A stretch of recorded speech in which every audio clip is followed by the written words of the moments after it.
మండల ప్రజలందరికీ నందిపేట మండల కాంగ్రెస్ పార్టీ తరఫున అందరికీ కూడా నమస్తే. ముఖ్యంగా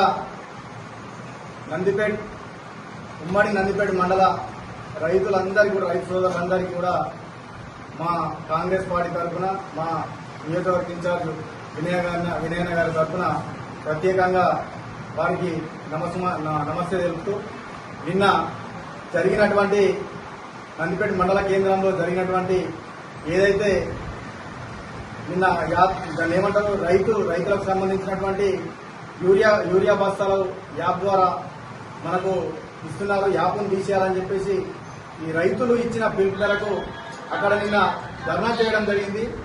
మొన్న ఏదైతే రైతులు మనకు అక్కడ వాస్తవానికి రైతులు పిలిపించారు, ఏమని పిలిపించారు అంటే ఈ యాప్ వల్ల మాకు ఇబ్బంది అవుతుంది, యాప్ చిన్న ఫోన్లు ఉన్నాయి, అదేవిధంగా కొందరికి భూములు మాకు సాదా పోయిన వాళ్ళ భూములు ఉన్నాయి, మాకు పట్టాలు లేవు, మాకు ఇబ్బంది అవుతుంది, ఈ యొక్క ఇబ్బందిని మాకు అధిగమించాలని చెప్పేసి మామూలుగా సోషల్ మీడియాలో పెట్టినటువంటి పోస్టు అది.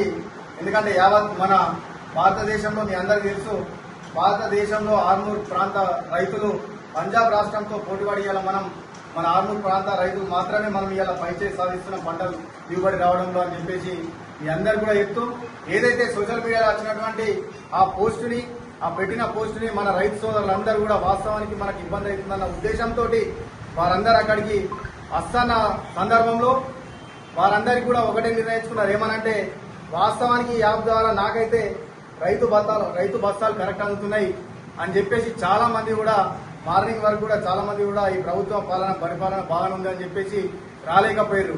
కానీ అక్కడికి వచ్చిన వ్యక్తులు మీరు ఒక్కసారి గమనించండి, మీ అందరికీ కూడా తెలుసు, ముఖ్యంగా పత్రికా మిత్రులకు కూడా తెలుసు, అక్కడికి విచ్చేసినటువంటి మొత్తం రైతులంతా ఎవరంటే బీజేపీ బీఆర్ఎస్ కు సంబంధించిన నాయకులు మాత్రం అక్కడికి విచ్చేసిందని చెప్పేసి కూడా మీ అందరికీ కూడా తెలియజేస్తున్నాం.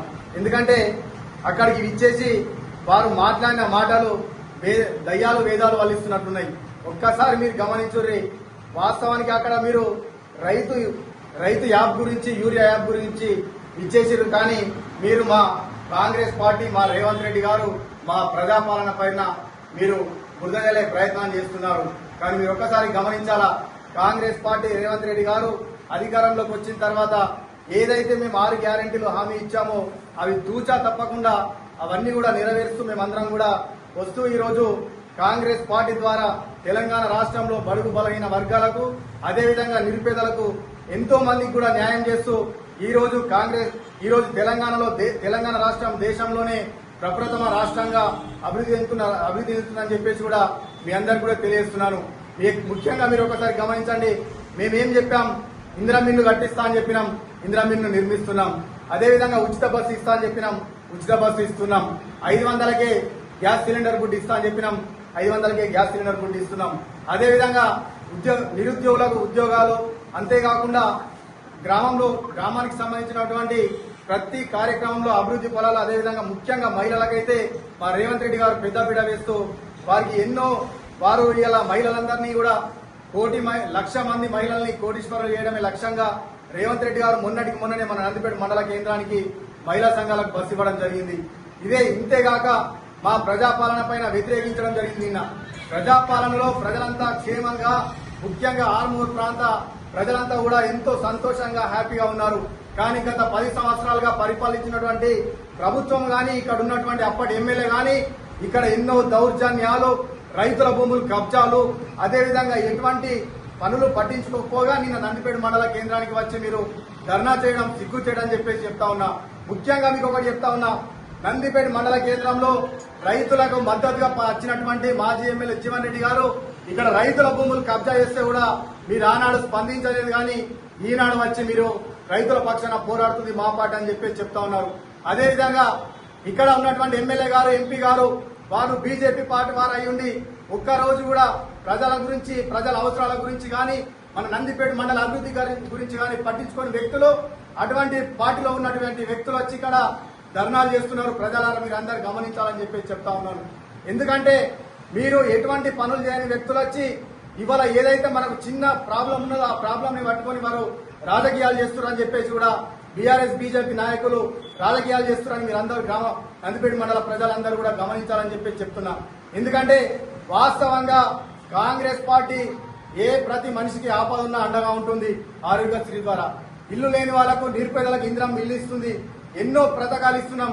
రానున్న రోజుల్లో కూడా ఖచ్చితంగా మనము పెన్షన్లు, ఆసరా పెన్షన్లు కానీ మిగతా వారికి కూడా అందరికి కూడా ఇచ్చే ఆలోచనలో మేము ఉన్నామని చెప్తూ ముఖ్యంగా రైతు సోదరులారు ఒక్కసారి ఆలోచించండి.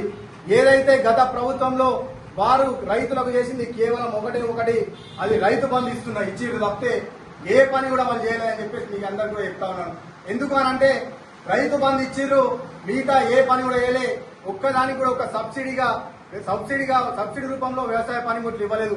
మీరు ఒక్కసారి ఆలోచించండి.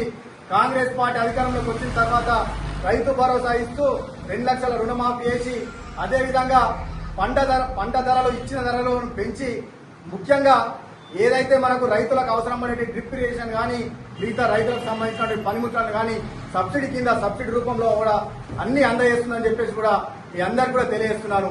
అదేవిధంగా రైతులు ఒక్కసారి ఆలోచించాలా. గతంలో వారు ధరణిని తీసుకొచ్చి పేద రైతులకు కానీ అదేవిధంగా ఎంతో మందికి కానీ మనకు పట్టా పాస్బుక్లు ఇస్తారొచ్చారు అనుకున్నాం. కానీ ఉన్న కబ్జా కాలాన్ని తీసేసి ఎంతో మంది మన నిరుపేదలు 1 ఎకరం 2 ఎకరాలు కష్టపడి కొనుక్కున్న వాళ్ళందరి భూములు కూడా ఈ రోజు ఆన్లైన్ లో కనిపించకుండా చేసినటువంటి పరిస్థితి బీఆర్ఎస్ ప్రభుత్వానికి. మీరు ఒకసారి గమనించాలా. మేము కాంగ్రెస్ పార్టీ రేవంత్ రెడ్డి గారు అధికారంలోకి వచ్చిన తర్వాత భూభారతిని తీసుకొచ్చాం. ఖచ్చితంగా మీ అందరికి కూడా హామీ ఇస్తున్నాం.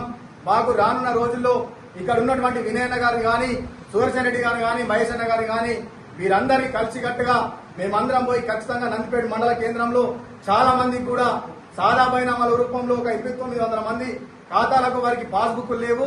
ఖచ్చితంగా వారందరికీ కూడా పాస్బుక్లు ఇచ్చే బాధ్యత మేము తీసుకొని, ఏదైతే మీకు యూరియా సమస్య ఇప్పుడు చాలా ఉంది దానికి కూడా పరిష్కారం వెతికే విధంగా మేమందరం కూడా 100% పాస్బుక్ లేని వారికి వీళ్లకు ఎలా ఇప్పించాలో మేమందరం కూడా ఇక్కడ ఉన్న పెద్దలం కానీ మా వినయన్న గారితో మాట్లాడి ఎకరానికి 100% 2 బస్తాలే కాదు, మాకు ఇప్పుడే మంత్రి గారు వీసీలో చెప్పారు 3 బస్తాలు ఇచ్చే ప్రయత్నం 100% చేస్తా అని చెప్తున్నారు.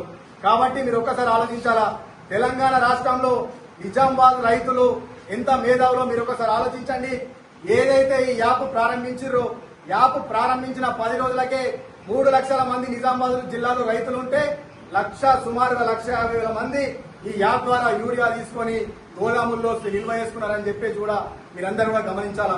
ఈ యాప్ చాలా మంది కూడా రైతులు అనుకుంటున్నారు ఈ యాప్ ఎందుకు పెట్టిర్రు, ఈ యాప్ ద్వారా అసలు రైతులు ఇబ్బంది పడుతున్నారని చెప్పేసి చెప్తా ఉన్నారు. వాస్తవానికి చిన్న రైతులు కానీ పట్టా పాస్బుక్ లేని రైతులు కానీ చాలా మంది చిన్నగా ఇబ్బందులు పడుతున్నారు. కానీ ఈ యాప్ పెట్టడం ద్వారా ఏదైతే నిజమైన రైతున్నాడో, పట్టా పాస్బుక్ ఉన్న రైతున్నాడో వాళ్ళు క్యూలో నిలబడకుండా వాళ్ళు ఈజీగా వారికే రైతుకే చేరే విధంగా యూరియా రైతుకు చేరే విధంగా ప్రభుత్వం ఆలోచన చేసి పెట్టింది. కావున ఈ భారతదేశంలో ఇలా బీజేపీ నాయకులు ధర్నా చేస్తారు. కానీ ఇలా మనం తెలంగాణలో పెట్టిన యాప్ ని మొత్తం భారతదేశంలో పెట్టి ఈ యొక్క యూరియాని పరిశ్రమలకు అక్రమంగా తరలించకుండా రైతుకే వెళ్లే విధంగా పెట్టాలన్న ఆలోచన కేంద్ర ప్రభుత్వం కూడా చేస్తుందని చెప్పేసి కూడా మీరందరూ కూడా గమనించాలా. అందులో భాగంగా ఆంధ్రప్రదేశ్ రాష్ట్రాన్ని మన యొక్క యాప్ను చూసి వీళ్ళు పర్ఫెక్ట్ తెలంగాణ రాష్ట్రంలో యూరియాని వాడుతున్నారని చెప్పేసి ఆంధ్రప్రదేశ్ రాష్ట్రంలో పైలట్ ప్రాజెక్ట్ గా ఎన్నుకున్నారని చెప్పేసి కూడా రైతు సోదరులు గమనించాలని చెప్పేసి చెప్తా ఉన్నాం. ముఖ్యంగా నందిపేట మండలంలోని రైతులకు వాస్తవానికి కీవర్డ్ సమస్య, వారందరూ సాదా బైనామాలు ఉండి బుక్కు లేని వారు ఉన్నారు. కావున ఖచ్చితంగా మీ పత్రికా విలేకరుల ద్వారా తెలియజేస్తున్నాం.